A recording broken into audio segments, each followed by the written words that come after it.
Sometimes I can see myself laying inside the coffin.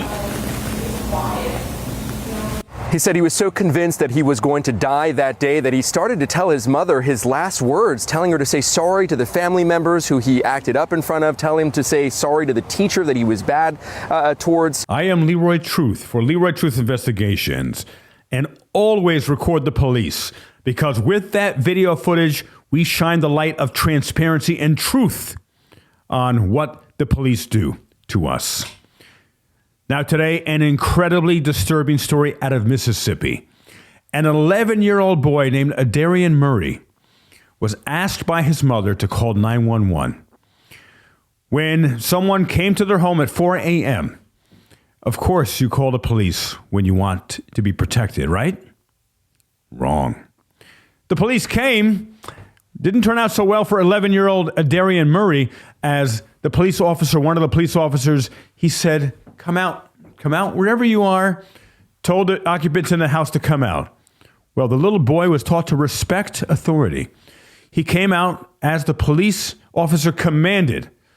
And as soon as little Adarian Murray, 11-year-old boy, very, very nice boy from what I gather as well, as soon as he comes around the corner into the arms, the embrace of the safety of the police, as soon as he comes around the corner, little Adarian Murray, 11-year-old, is shot in the chest by a police officer.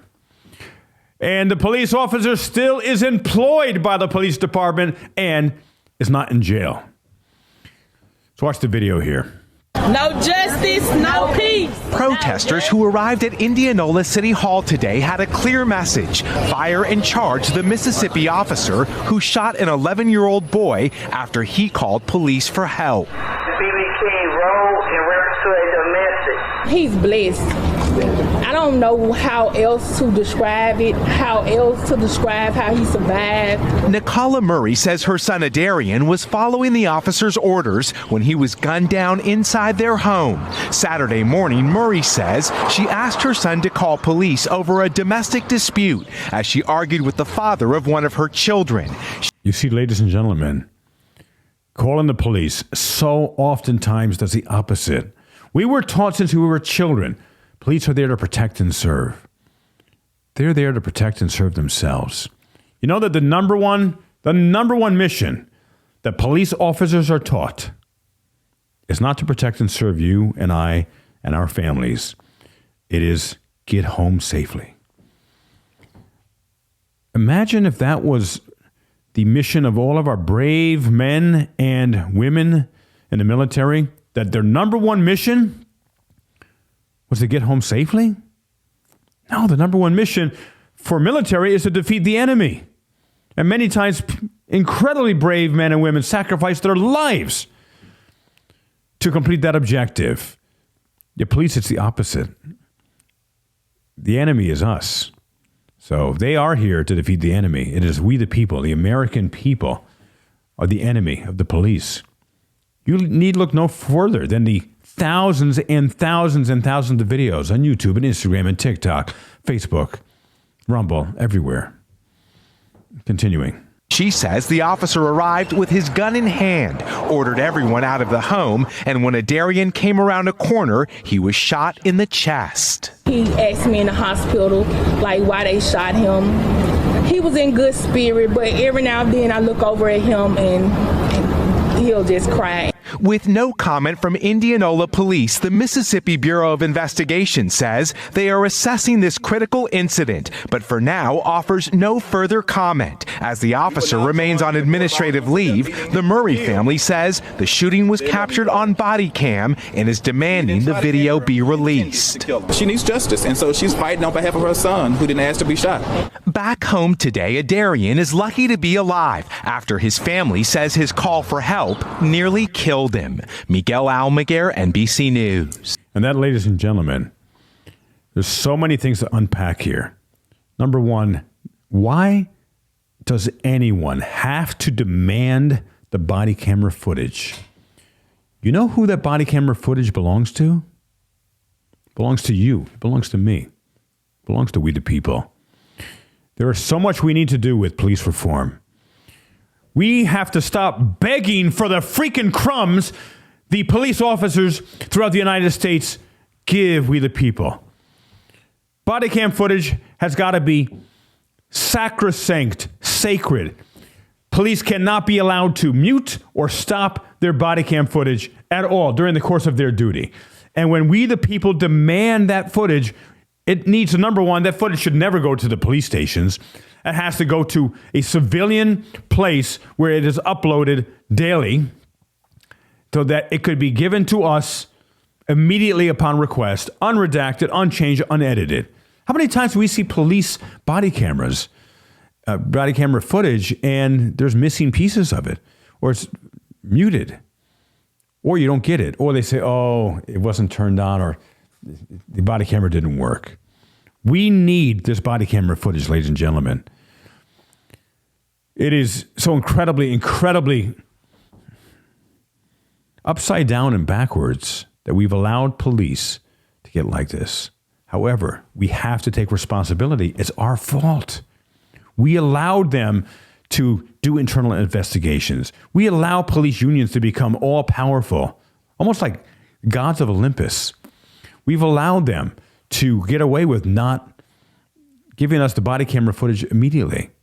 We've allowed them to do internal investigations, for God's sakes.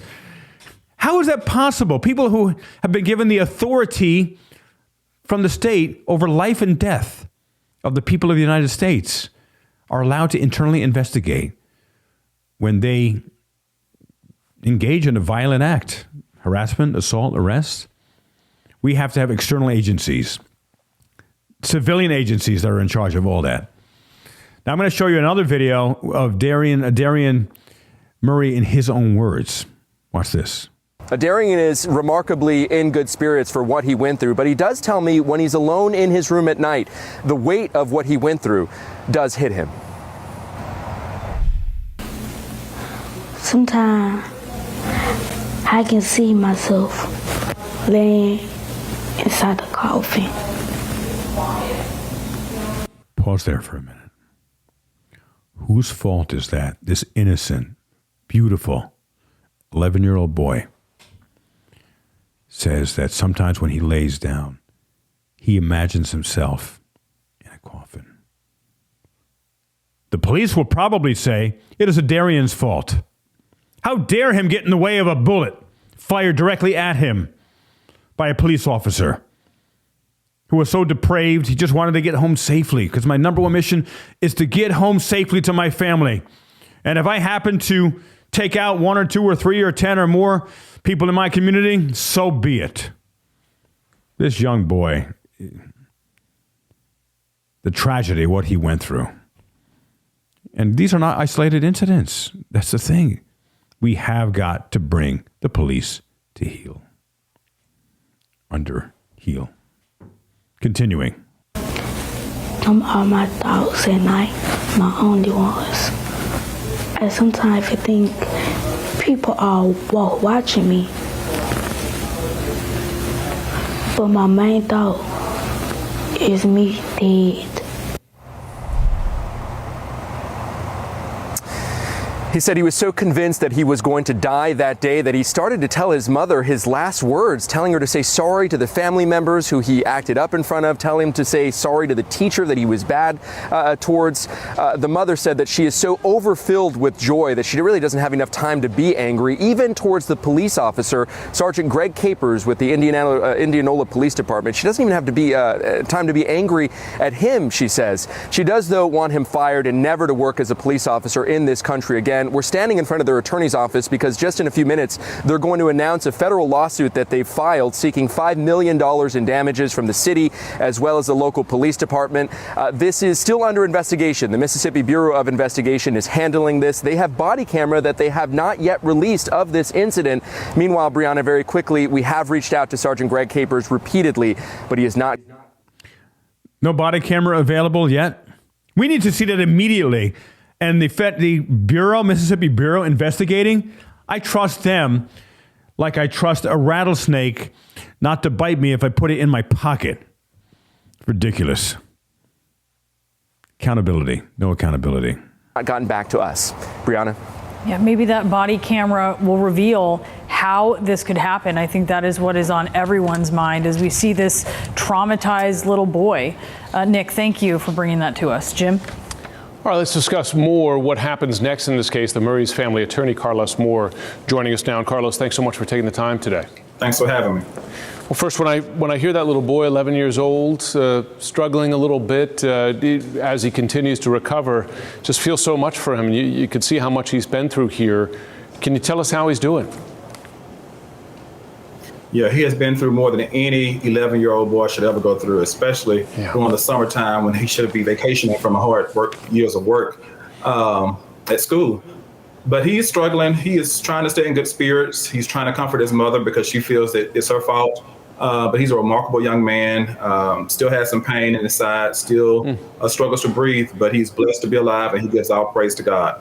Now we're talking, it is an absolute miracle that Adarian Murray is still alive.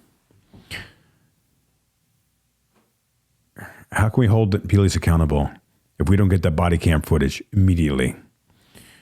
How can we hold police accountable if they are allowed to investigate themselves, or even if it's another agency outside of their particular local agency, which most of the time it is not? You trust them? They're all brothers in the thick blue line. They are a gang. And gang mentality creates us and them, others. We, the people, are others. We get in the way of their jobs when we try to hold them accountable. I'll share more. An 11-year-old Mississippi boy who was shot by a police officer after he called 911 for help. An 11-year-old Mississippi boy who was shot by a police officer after he called 911 for help is recovering after being released from the hospital, according to his family. The family is calling for the officer to be fired and charged with the shooting.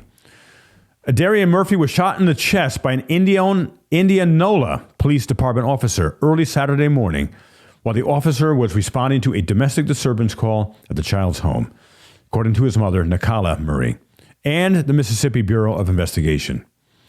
Murray told CNN that the father of another of her children arrived at her home at 4 a.m., irate.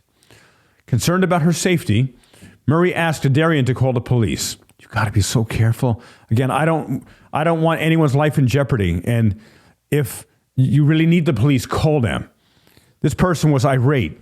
Did they really need the police called? Maybe they did. Again, I wasn't there. I haven't seen any body cam or any video footage, which there isn't any most likely, of the original incident. He was irate. Didn't say he was violent. But she chose to call 911. Almost had fatal consequences for her 11-year-old son, Adarian. Concerned about her safety, Murray asked Adarian to call the police. Murray said the officer who arrived at the home had his gun drawn at the front door and asked those inside the home to come outside. So perhaps was he already too agitated? Feared for his life already? Again, I haven't heard the 911 call yet. I want to hear that as well. But irate is different than violent, threatening to kill me or something. Moore also said he was told there is video of the incident from a nearby gas station. Important there. The Indianola Police Department confirmed that the officer involved in the shooting is named Greg Capers. Greg Capers of the Indianola Police Department. And I'm not telling you to call and let your voices be heard. But if you want your voices to be heard, Indianola Police Department.